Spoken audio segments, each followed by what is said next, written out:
method acting might pay our bills, but soon enough there'll be a different role to fill.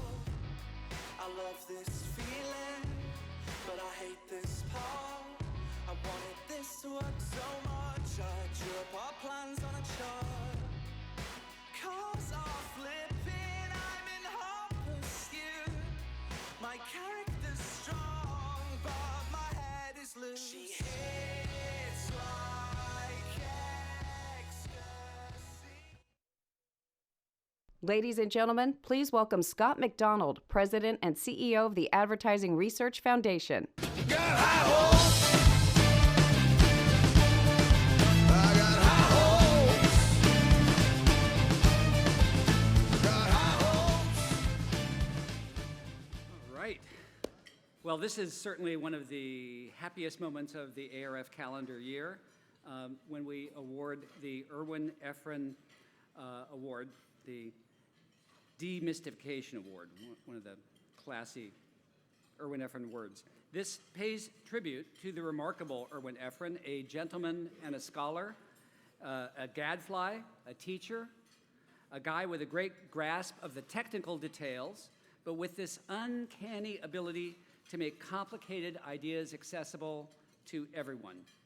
And the winner of this year's award, Jim Spaeth, is eminently worthy of the unique distinction that the Erwin Ephron Demystification Award confers. This is the fourth time around for this award. Each submission had to provide evidence of his or her nominee's leadership on 9 dimensions.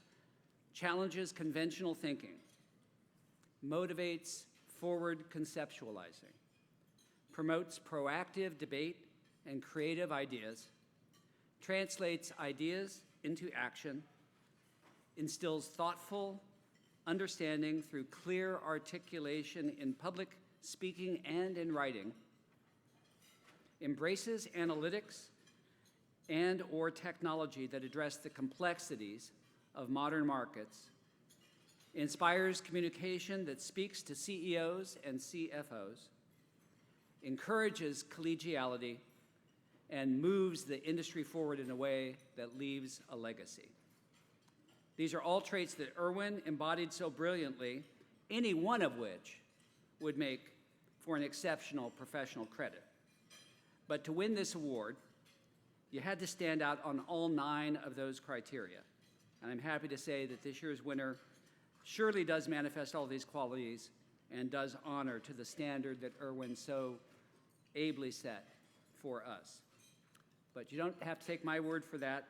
Here's what some others in the industry have to say on the subject.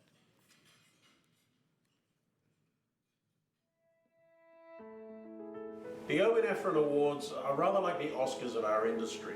The very name, Erwin Ephron, evokes a commitment to rigor and to the validity of the research, but at the same time to brevity. Erwin always knew the value and the importance of being able to communicate concisely complex, difficult concepts, which were important for us all to really be able to understand and to put into use. So what can you say about Jim Spaeth? Apart from the fact he's very tall, has an incredible moustache, possibly the best moustache in the entire industry, worthy itself of an award. Who is Jim Spaeth? He's a revolutionary for our industry. He's an innovator. He's curious. He's a deep thinker. He's thought-provoking. For many, many years, Jim's been my go-to guy for demystification of many aspects of media and advertising research. We are very fortunate in our industry to have a champion of innovation by the name of Jim Spaeth. Jim's gift, though, much like Erwin Ephron himself, was his ability to take very complex topics and challenges and break them down into language and solutions that leaders could understand and act upon. What he's brought to our industry is really that ability to see both the marketing and the media perspective, put them together, and put them together in a way that is explained and shared with communities so that they can actually make things work. You have been a friend, mentor, partner, counselor, advisor, therapist to so many of us. When I think about an award like this, I think about integrity, I think about intelligence, and I think about impact. And I think Jim brings all of those things to the table in everything he does. The award reflects what we think of Erwin. It's got 10 requirements, each of which is stiff. Probably the hardest one is to be a demystifier. And Jim Spaeth has been wonderful at that for his entire career. If I was going to describe Jim in one word, it would be witty, Curious, Genuine. Humility. Questioning. Perseverance. A demystificator. Brilliant. Jim, it gives me great personal pleasure to see you winning this award. Congratulations. You really deserve it, my friend.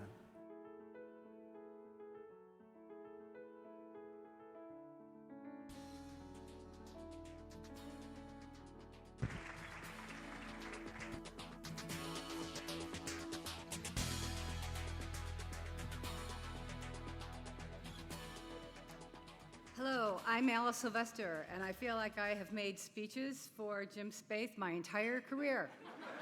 So this is the 2017 version of that speech. And, you know, it's really hard. It's a really hard job to make a great speech about someone. But anybody, I was thinking about this for so long, like, what am I going to do here? And I realized that I was in the outdoor pool, swimming laps, right? And the sun is so beautiful, and the sun is glistening. There's a huge difference between swimming outside and inside. So last week when I was doing this, I was doing my 200 meters, feeling like a great person. I did some breaststroke. I said, oh, there's my friend Jane. Jane, hi.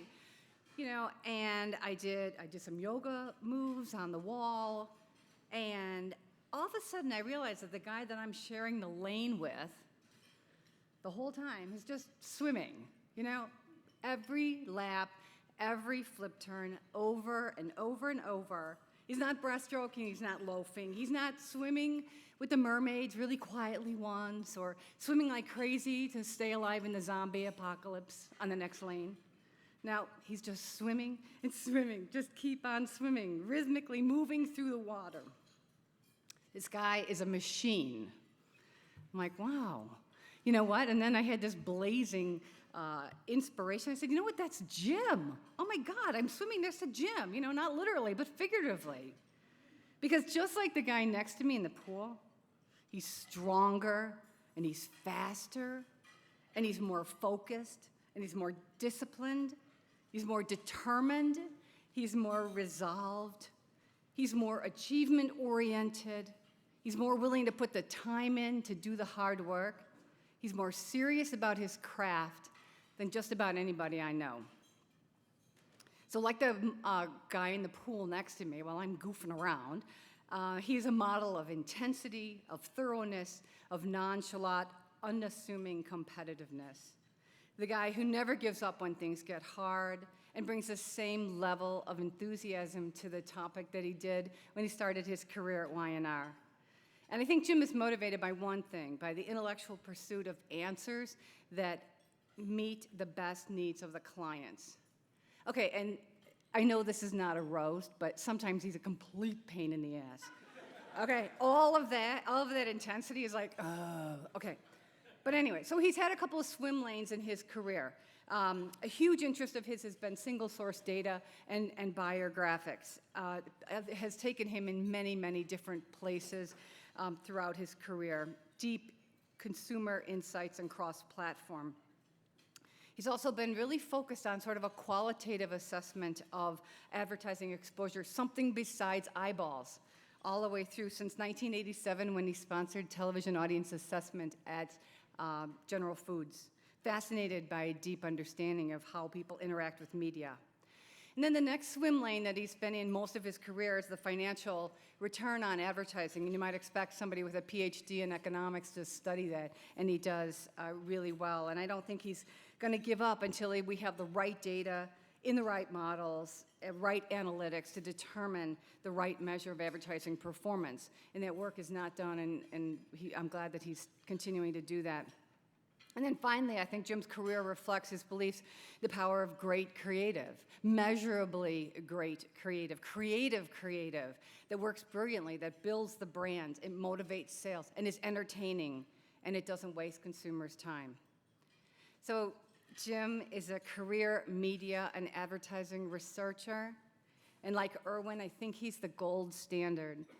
He's the real deal. He raises the bar. He's a relentless thinker and innovator.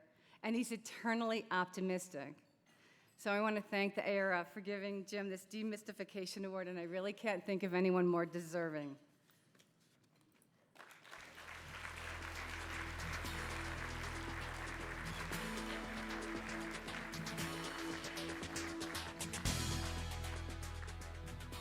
Good afternoon.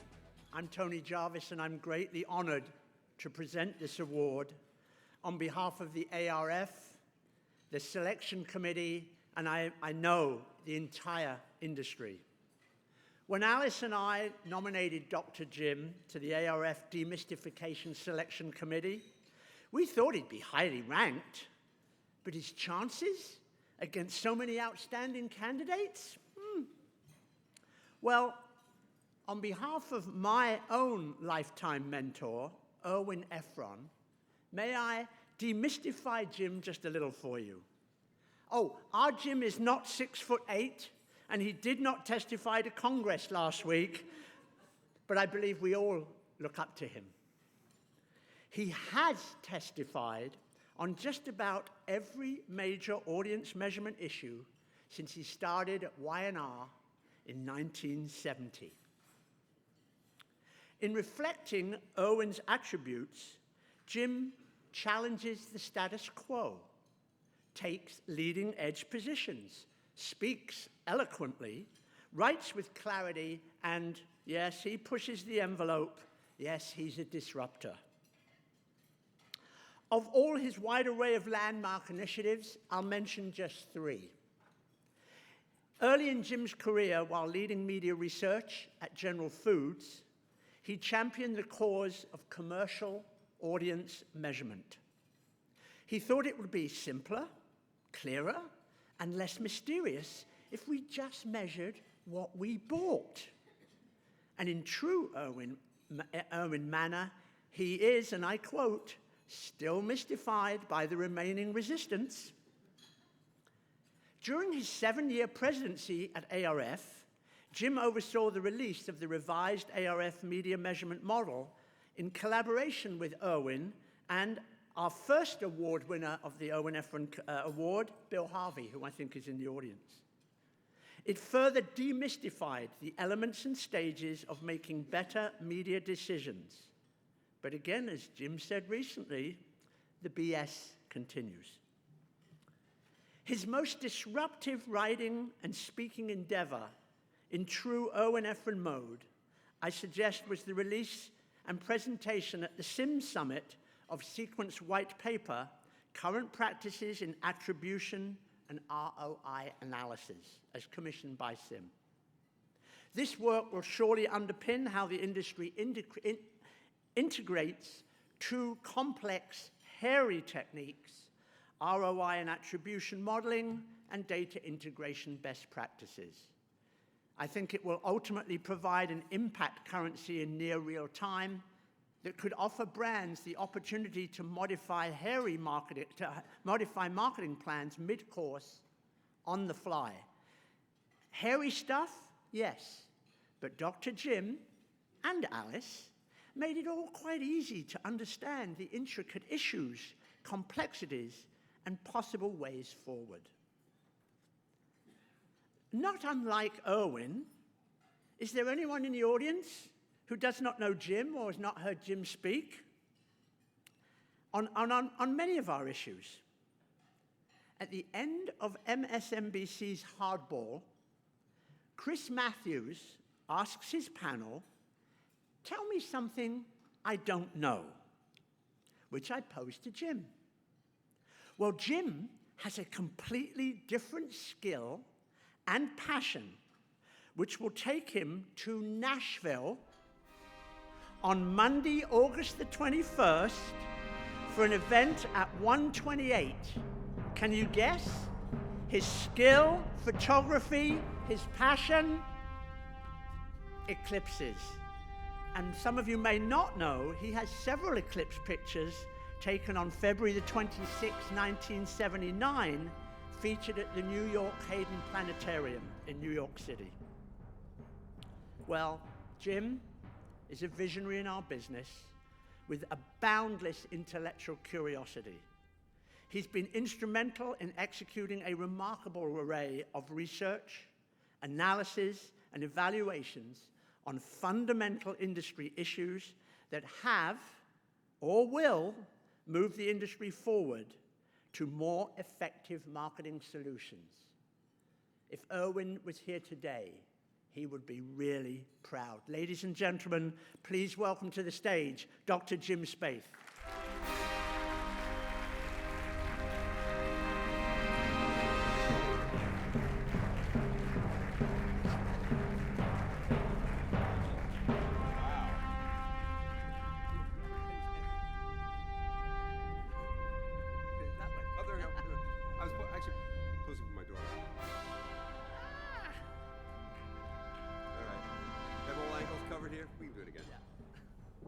We can do it again now. Tony, thank you so much. Alice, thank you. Whoever produced that incredible video, thank you. You know, I was going to say a few words about myself, and I realized there's no way I can I could only screw this up at this point, right? This was so brilliant. So I do want to say a very, very profound thank you. There's nothing more wonderful than to be honored by your peers. And I'm so thrilled to share this moment with all of you, with my daughters here and good friends. It's fantastic. It's just wonderful. I also want to thank that well-known media researcher, Andy Warhol, because we talk about allocation and optimization. We spent some time on that these today and yesterday. And as you all know, Andy Warhol determined the optimal amount of fame is 15 minutes. So these are mine. So I'm going to use them, and I want to use them in two ways. One is I do want to start out by acknowledging Erwin, a friend, colleague, a mentor, just a wonderful person. We've said so much about Erwin, but one of the things you may not know is Erwin and I and Alice and actually Bill Molt, who's here somewhere, collaborated on a project, and this might be the last major project Erwin worked on. Back in 2010. We were looking at how, it's a favorite theme of ours, how the media data for radio being used in marketing mix models impacted the outcome of those models. Alice and I spoke on that yesterday on the topic of television, got ourselves in a lot of hot water, but that's another story. But if you just read, I won't read them for you, but if you read Erwin's words, what's incredible here is in 56 words, Erwin described marketing mix modeling and why it's important. How it works, why it's important, 56 words. And that is setting a really, really high bar. We've done, at Sequent, we've done a fair amount of work in this arena trying to demystify, clarify, simplify our understanding of models because they become so important to our business. And every time we put a word in the report, in the document, we're thinking about, yeah, is this clear enough? How would Erwin have said this? Will people understand this? So we're kind of haunted by that, but in a really positive way. The other thing I want to remember about Erwin's thinking was, I love this one, that words describing inner states like receptivity, engagement, involvement, we spend a lot of time talking about these things here today, are treacherous. Treacherous. Because Erwin said if you can't measure it, what's the point? We didn't know Erwin was a logical positivist, but it's really good guidance for all of us because if you can't measure it, we can't use it. So we can talk about anything, but the work, the science should be around things that we can measure. And I'm actually delighted that Tony mentioned this next little tidbit here, the ARF media model that we worked on some years ago with the goal of demystifying media measurement, putting them, as Tony said, in relevant categories so we can understand the importance and the relevance of different measures. And we had a great committee, Erwin, Bill Harvey, Bill Moran, others, to do this. So I would love to see this document kind of come back into everyone's consciousness because I think it would help right now. I heard in one of the sessions this morning there was and I forget the acronym that was used, but talking about creating KPIs, like by the second, new KPIs. And there are some that really matter, like did it drive sales? Did it drive sales efficiently? Did it build the brand, and so forth? And the more that we can link to those outcomes, the reality of business, I think the more important it will be, and the better for all of us in this business. So when I think about demystification, in my view, I think demystification is a great word. It's a great brand because it's kind of catchy. You remember, you don't hear it all the time. But I think it boils down to clarity and simplicity. And clarity and simplicity are important because it enables vision. It's like, okay, I know what's going on here. I know what the issue is. I know what I need to do about it. So I have a vision, and I know what to do about it. I have some optimism that I can, in fact, make a change.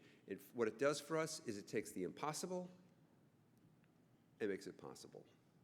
So that's really where the value is. And that's where, when we come together like this and we discuss things and we try to get beneath things and really try to understand what everyone's talking about and what does it mean, that's when it gets to be important, because that really drives innovation. And we are in a period right now where the opportunity for innovation, I don't have to tell anyone in this room, is just immense. Our business is reinventing itself right now. And whether that's how we get information from consumers, how we borrow data from big data, how we drive those implications through the media and advertising decisions, how we interact with the rest of the marketing mix and the rest of the ecosystem, the marketplace that people live in, is just tremendous.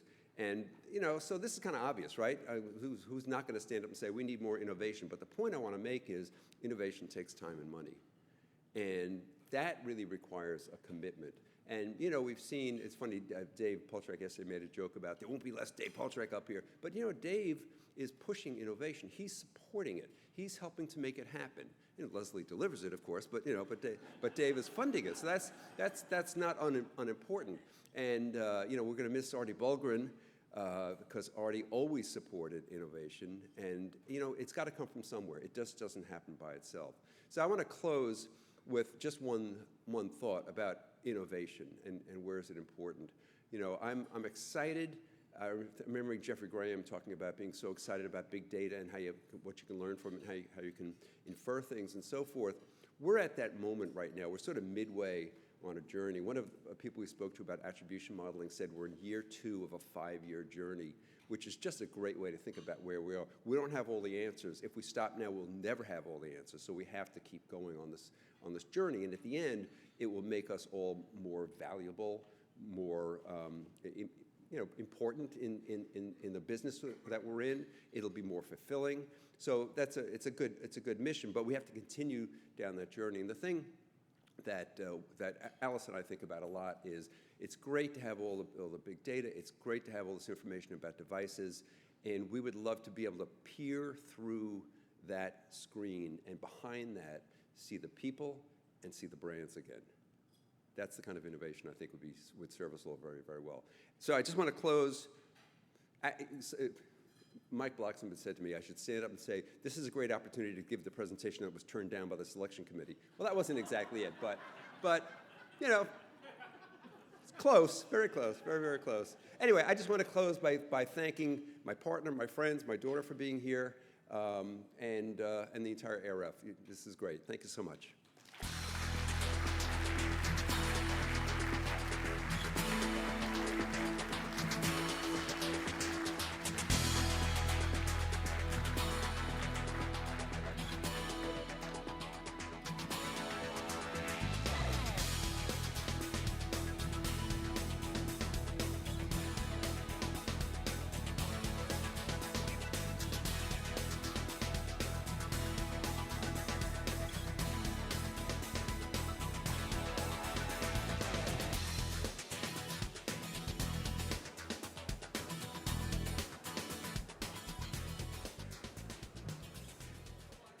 Okay. Well, thanks for everyone. And as you finish your lunch, invite you to go on to the afternoon breakout sessions. And we will be meeting back here in plenary at what time? 4 o'clock. All right, 4 o'clock for the wrap-up plenary session. So thank you so much, and congratulations again to Jim.